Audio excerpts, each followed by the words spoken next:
తిరిగి BCN news కి స్వాగతం.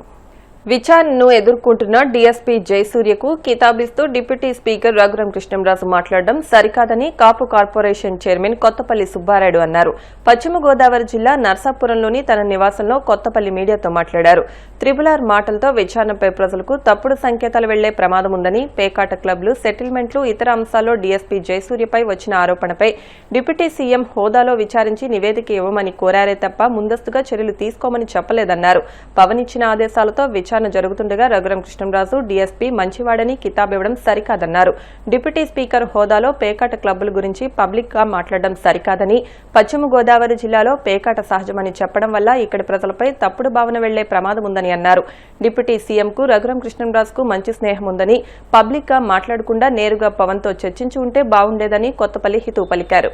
వీళ్ళిద్దరూ మన ఆంధ్ర రాష్ట్రానికి మొదటి చంద్రబాబు నాయుడు గారు, రెండో వ్యక్తి పవన్ కళ్యాణ్ గారు. వీళ్ళిద్దరికీ పూర్తి స్థాయి హక్కులు, అధికారాలు అన్నీ కూడా ఉన్నాయి. వాళ్ళకు ఉన్నటువంటి హక్కులు, అధికారాలు, బాధ్యతలు ఉన్నాయి. వాళ్ళకు ఉన్నటువంటి బాధ్యతలు సజావుగా నిర్వహించడానికి, ప్రజలకు మేలు జరగడానికి వాళ్ళు కొన్ని ఆదేశాలు ఇచ్చినప్పుడు దాన్ని ఏ విధంగా జరుగుతుంది, ఏంటి, కరెక్ట్గా వెళ్తున్నా లేదని ఆలోచన చూసుకుంటూ ఏదన్నా అతనికి ఏదైనా డౌట్స్ ఉంటే డైరెక్ట్గా పవన్ కళ్యాణ్ గారితో మాట్లాడచ్చు. పవన్ కళ్యాణ్ గారుకి తో ఎప్పుడు కూడా ఈయన బాగా మాడుతుంటాడు, పవన్ కళ్యాణ్ గారు ఇంత బాగానే ఉంటారు. ఆ విధంగా చెప్పకుండా డైరెక్ట్గా మరి నాకు పవన్ కళ్యాణ్ గారు ఒక ఎంక్వైరీ చేసి ఆదేశించినప్పుడు అవి ఆ వ్యక్తి మంచోడు అని చెప్పడం అంటే అక్కడ సందర్భానుసారంగా కరెక్ట్ కాదు. ఎందుకంటే ఇక్కడ మన జిల్లా ఎస్పీ ఎంక్వైరీ ఆఫీసర్ జరిగేటువంటి ఎంక్వైరీ మీద మీరు ఆ విధంగా మాట్లాడుతుంటే, ఆ విధంగా స్పందించడం మూలంగా అధికారుల ఎంక్వైరీలో వాడికి కొంచెం ఇది కలిగేటువంటి పరిస్థితులు ఉన్నటువంటి ఆలోచన మనలో ఉండాలి. ఒక ఆఫీసర్ ఎంక్వైరీ చేస్తున్నప్పుడు కోర్టులో ఏదైనా సమస్య ఉంటే మనం అందరూ కూడా చెప్తున్నాం, అది కోర్టులో ఉంది, జ్యుడిషియల్ అని చెప్పు. జ్యుడిషియల్ ఏ విధంగా ఉంటాం, తప్పనిసరిగా ఎంక్వైరీ జరుగుతున్నప్పుడు కూడా ఈ రోజున పవన్ కళ్యాణ్ గారు ఎంక్వైరీ చేయమని చెప్పినప్పుడు మరలా కొత్తపల్లి సుబ్బారాయుడు లేకపోతే ఇప్పుడు మన రఘురామ కృష్ణరాజు గారు అదే ఎంక్వైరీ కూడా గవర్నమెంట్ కంగారు అని ఉంటారు.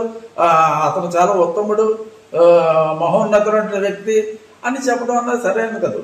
ఎక్కడా పవన్ కళ్యాణ్ గారు పలానా వ్యక్తి చెడ్డవాడు, దుష్టుడు, దుర్మార్గుడు అని చెప్పలేదు. పలానా అభియోగాలు వస్తున్నాయి, పలానా వాళ్ళ మీద ఒకసారి క్లారిటీ ఎంక్వైరీ చేసి పూర్తి స్థాయిలో నివేదిక ప్రభుత్వానికి అందజేయమన్నారు. నివేదిక వచ్చేది వరకు మీరు వెయిట్ చేయాలి కనీసం, లేకపోతే పవన్ కళ్యాణ్ గారి దగ్గరికి వెళ్ళి మాట్లాడాలి తప్ప ఆ విధంగా పవన్ కళ్యాణ్ గారు ఇచ్చినటువంటి ఆదేశాల మీద అంత రొటీన్గా మాట్లాడటం అన్నది మరి కరెక్ట్గా ఏదైతే రఘురామకృష్ణరాజు గారి స్థాయికి కరెక్ట్ కాదని సందర్భంగా తెలియపరుస్తున్నాయి. ఎందుకంటే మన హోమ్ మినిస్టర్ గారు మాట్లాడారు, మనం చూసాం. హోమ్ మినిస్టర్ గారు కూడా తప్పనిసరిగా మా దగ్గర కూడా రిపోర్ట్స్ ఉన్నాయి, మా దగ్గర కూడా కొన్ని నివేదికలు ఉన్నాయి. అవి పవన్ కళ్యాణ్ గారు చెప్పింది అన్ని కూడా జోడించి తప్పనిసరిగా క్యాబినెట్ అంటే ఏంటి, collective responsibility. But collective cabinet అన్నది తప్పనిసరిగా ప్రతి ఒక్కళ్ళు కూడా అవగాహన చేసుకోవాలి. అదేవిధంగా యాజ్ ఏ చీఫ్ మినిస్టర్ తర్వాత as a deputy chief minister గారు దేని మీద అయినా కూడా అడిగేటువంటి రైట్ డిప్యూటీ చీఫ్ మినిస్టర్ గారు కూడా ఉంటుంది అన్నటువంటి విషయాన్ని కూడా మనం అక్కడ అవగాహన చేసుకుని మాట్లాడితే చాలా గౌరవప్రదంగా ఉంటుంది అన్నటువంటి విషయాన్ని కూడా తెలియపరుస్తున్నా. ఇటువంటి జిల్లాలో ఆయన రొటీన్గా అని ఉంటారు, నేను వేరే విధంగా అంటలేదు. పేకాట అన్నది మాకు కామను అంటే ఇంత కష్టజీవుల్లో ఒక్కసారిగా వీళ్ళంతా పేకాట రాయిళ్ళు అని చెప్పడం అన్నది చాలా చాలా చాలా చాలా వాడరానటువంటి పదం, వాడరానటువంటి మాట. ఎందుకంటే ఒక్క మాటలో మీరు యావత్ పశ్చిమ గోదావరి జిల్లా ప్రజానికం అందరూ కూడా పశ్చిమ గోదావరి జిల్లాలో ఉన్నటువంటి 100% మంది అందరూ కూడా పొద్దున్న లేస్తే ఉదయం నుంచి అర్ధరాత్రి వరకు తెల్లవారులు పేకాట వచ్చా తప్ప వీళ్ళకి ఏమి రెండో పని లేనటువంటి సోమరిపోతులు, దుర్వ్యసనాలకి సంపూర్ణంగా అలవాటు పడుతున్నటువంటి పరిస్థితిలో ఉన్నటువంటి ఆ ప్రజానికాన్ని చెప్పడం అనేది సరైనటువంటి విధానం కాదు. కానీ ఒక హోదాలో ఉండి నేను ఏది మాట్లాడినా అది ప్రజలకి మనం చెప్పేటువంటి మాట మంచి ప్రజలు గమని తీసుకుంటారు. బాలికపై అత్యాచారం కేసులో 2 యువకులను రాజమహేంద్రవరం పోలీసులు అరెస్టు చేసి పోక్సో కేసు నమోదు చేశారు. తూర్పు గోదావరి జిల్లా సౌత్ జోన్ డీఎస్పీ భవ్యకిషోర్ వివరాలను మీడియాకు వెల్లడించారు. సాంఘిక సంక్షేమ శాఖ వసతి గృహంలో ఉంటున్న ఓ బాలిక దీపావళి టపాసులు కొనుక్కోవడానికి బయటకు వెళ్లింది. ఆ బాలికతో ముందుగానే పరిచయం ఉన్న పాము అజయ్తో పాటు అతడి స్నేహితుడు అదే సమయంలో హాస్టల్ వద్దకొచ్చారు. తాము కూడా దీపావళి బాణాసంచుకు వెళ్తున్నామని మాయమాటలు చెప్పి బాలికను బైక్ ఎక్కించుకుని రైల్వే స్టేషన్ సమీపంలోని శ్రీగురు లాడ్జికి తీసుకెళ్లారు. స్నేహితుడు లాడ్జ్ బయటుండగా బాలికను అజయ్ రూంలోకి తీసుకెళ్లి అత్యాచారం చేసి వసతి గృహం వద్ద వదిలి వెళ్లాడని, బాలిక గాబరాగా ప్రవర్తనను గమనించి వార్డెన్ ప్రశ్నించగా జరిగిన విషయాన్ని చెప్పినట్టు ఫిర్యాదులో పేర్కొన్నారన్నారు. దీంతో పోక్సో కేసు నమోదు చేసి అజయ్తో పాటు కాగితపల్లి సత్యస్వామిని అరెస్టు చేసి న్యాయస్థానంలో ప్రవేశపెట్టామన్నారు. సో ఏదైతే దివాళీ రోజు ఉందో మనకి రాజమండ్రిలో ఉన్న సాంఘిక సంక్షేమ శాఖ బాలికల వసతి గృహంలో ఉంటున్న ఒక మైనర్ అమ్మాయి తనకి పరిచయం ఉన్న అజయ్ అనే వ్యక్తితో ఆ రోజు సాయంత్రము తను బయటికి వెళ్ళింది. దివాళీ కాబట్టి దివాళీ సామాన్లు కొనుక్కోవడానికి వెళ్తే ఈ అజయ్ అనే వ్యక్తి తన స్నేహితుడితో వచ్చి మేము కొనిపిస్తాము సామాన్లు అని అమ్మాయికి చెప్పి మాయమాటలు చెప్పి తీసుకెళ్ళి అజయ్ అనే వ్యక్తి తనని రైల్వే స్టేషన్ దగ్గరలో ఉన్న శ్రీగురు లాడ్జ్ అనే లాడ్జ్కి తీసుకొని వెళ్ళారు. వెళ్తే ఆ స్నేహితుడు కిందే ఉండి ఈ అబ్బాయి తీసుకెళ్లి లాడ్జ్లో ఆ పాప మీద అత్యాచారం చేయడం జరిగింది. సో తర్వాత వాళ్ళ హాస్టల్ వార్డెన్ ఎవరైతే ఉన్నారో ఈ అమ్మాయి మళ్ళీ తిరిగి వచ్చాక ఆ పాపను చూసి ఏంటి అని అడగడం ద్వారా అమ్మాయి ఈ రకంగా లాడ్జ్లో జరిగిందని చెప్పడం ద్వారా మనకి స్టేషన్లో అనేది కంప్లైంట్ రిజిస్టర్ చేశాము.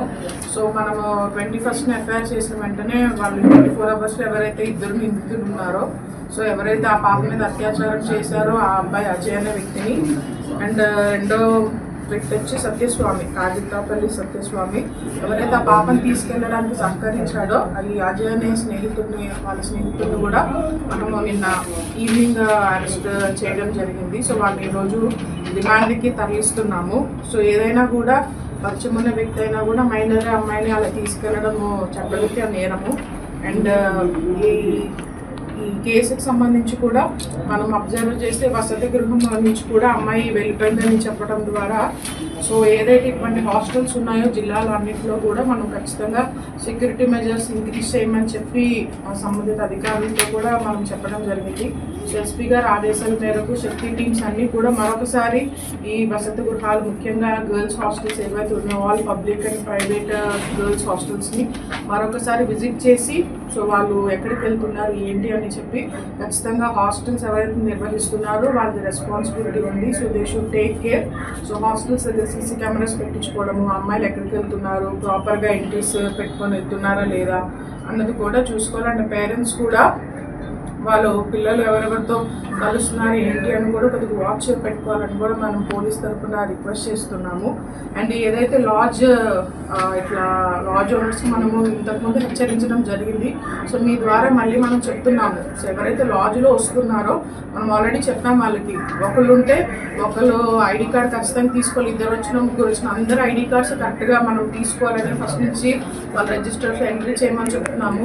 అండ్ ఆల్రెడీ ఇప్పుడు ఎవరైతే లాడ్జ్ ఉన్నారు ఇప్పుడు వాళ్ళకి రూమ్ ఇచ్చారో సో అతని మీద కూడా చర్యలు తీసుకోమని మన సంబంధిత అధికారులకి కూడా మనం రిపోర్ట్ పెట్టడం జరిగింది. సో ఆ ఎంక్వైరీ కూడా ప్యారలల్గా నడుస్తుంది. పశ్చిమ గోదావరి జిల్లా తాడేపల్లిగూడెం నియోజకవర్గం పెంటపాడు మండలం జట్లపాలెం గ్రామంలో శ్మశాన వాటిక అభివృద్ధికి స్వర్గీయ కోడూరి సత్యనారాయణ జ్ఞాపకార్థం వారి మనవడు రోహన్ P4లో భాగంగా 5 లక్షల రూపాయల విరాళాన్ని ప్రభుత్వ విప్ బొలిశెట్టి శ్రీనివాస్ అందజేశారు.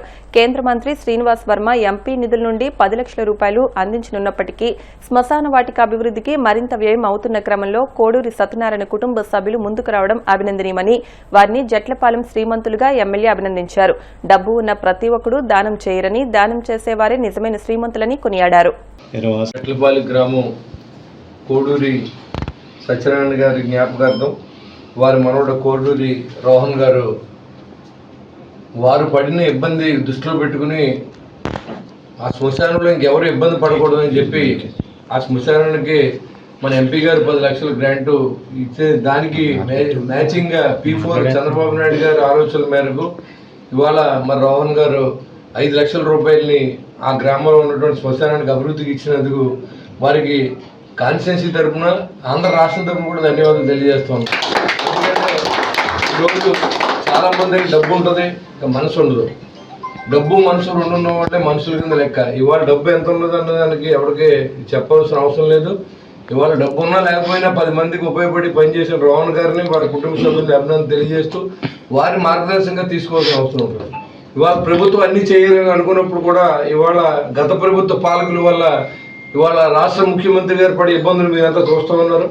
మీరు ఏదన్నా అందరూ సమిష్టిగా కనుక మనం రోహన్ గారిని దృష్టిలో పెట్టుకుని మన అందరూ కలిసి చేస్తే ఆ గ్రామం అభివృద్ధి చేసుకునే అవకాశం మనకు ఉంటుంది. మన గ్రామాన్ని మనం అభివృద్ధి చేసుకుని మనం గట్టిగా చెప్పడానికి కూడా అవకాశం ఉంటుంది. కాబట్టి అందరూ కూడా ఈ దిశగా ఆలోచన చేసి మన రోహన్ గారిని జట్ల బాల్లో మార్గదర్శిగా తీసుకోవాల్సిందిగా. ప్రైవేట్ నెట్వర్క్ హాస్పిటళ్లకు ఆరోగ్యశ్రీ నిధులు ప్రభుత్వం ఆపడం సిగ్గుచేటని వైసీపీ యువజన సంఘం నేతలు మండిపడ్డారు. కడపలో వారు మీడియాతో మాట్లాడుతూ గత వైసీపీ పాలనలో ఆరోగ్యశ్రీ ఒక సంజీవంలా పనిచేస్తుందన్నారు. ప్రతి నెల 400 కోట్ల ప్రకారం ఏడాదికి 4,000 కోట్లు ఖర్చు చేస్తుండేవారన్నారు. జగన్ తన పదవీ కాలంలో ఒక్క ఆరోగ్యశ్రీకి 20,000 కోట్లు కేటాయించారని, అలాంటి ఆరోగ్యశ్రీ పథకాన్ని కూటమి ప్రభుత్వం నిర్వీర్యం చేసే కుట్ర చేస్తోందని విమర్శించారు. జగన్మోహన్ రెడ్డి గారు తీసుకొచ్చిన ఈ విప్లవాత్మక మార్పుల్లో అనేకమైనది ఏంటంటే 108, 104 యావత్తు దేశ చరిత్రలోనే ఏ ముఖ్యమంత్రి చేయని విధంగా దాదాపు 1100 108 మరియు 104 సర్వీసులు 200 కోట్లు ఖర్చు పెట్టి ఒక్కసారిగా ప్రారంభించారు. అది కాకుండా జగన్మోహన్ రెడ్డి గారి హయాంలో పిల్లలకి ఏదైతే పిల్లలకు ఉంటుందో కంటి వెలుగు అనే ఒక సంక్షేమ పథకం తీసుకొని వచ్చి పిల్లలకు దాదాపు 2 లక్షల మంది పిల్లలకి స్పెట్స్ సంబంధించి వాళ్ళకి స్పెట్స్ ఉంటాయి కదా, ఆ స్పెట్స్ ఇవ్వడమే కాకుండా దాదాపు 2,200 శాస్త్ర చికిత్సలు కంటికి సంబంధించింది కూడా చేయడం జరిగింది. జగన్మోహన్ రెడ్డి కేవలం ఆరోగ్యశ్రీ ఇస్తే సరిపోదు, ఇంకా అదనంగా మనం దాంట్లో ఒక 2 మెట్లు ఎక్కువ చేయాలనే ఉద్దేశంతో జగన్మోహన్ రెడ్డి గారు ఆరోగ్యశ్రీ పథకమే కాకుండా యావత్తు ఆరోగ్యాన్ని పేద బడుగు మధ్య తరగతి వాళ్ళకి ఇవ్వడం జరగడం నిజంగా గొప్ప విషయం.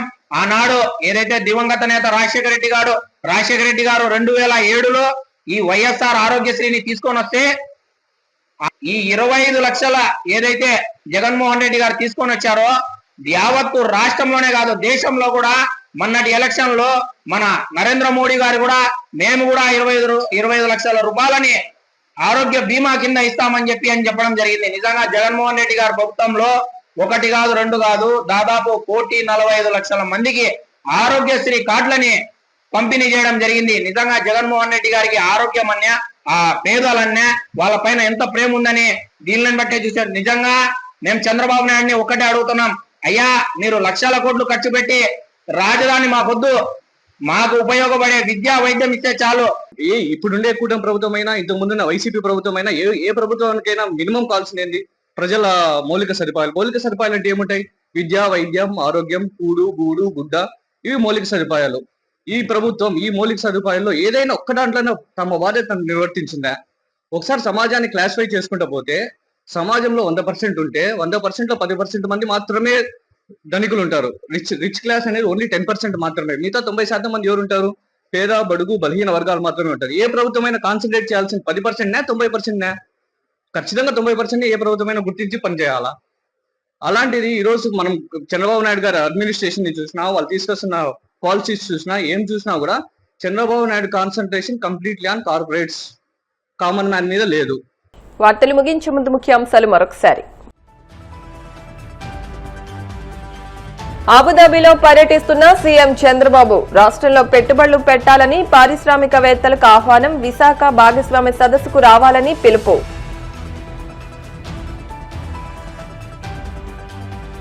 Visakha Google AI data centre పై స్పందించిన మాజీ సీఎం జగన్, తానే తెచ్చినట్లు చంద్రబాబు ప్రచారం చేసుకోవడంపై తీవ్ర విమర్శ.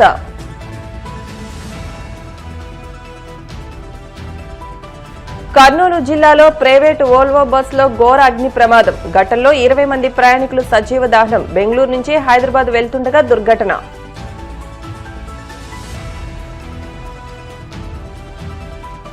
వాడపల్లి వెంకన్న ఆలయంలో ప్రత్యేక పూజలు, మంగళ వాయిద్యాల నడుమ శ్రీ స్వామి అమ్మవార్లకు మేల్కొలుపు సేవ, ఐశ్వర్యలక్ష్మి హోమం. ఈ వార్తలు ఇంతటితో సమాప్తం. మరిన్ని వార్తల కోసం BCN digital YouTube channel, Facebook page ని ఫాలో అవ్వండి. అప్డేట్ వార్తల కోసం ప్లీజ్ సబ్స్క్రైబ్.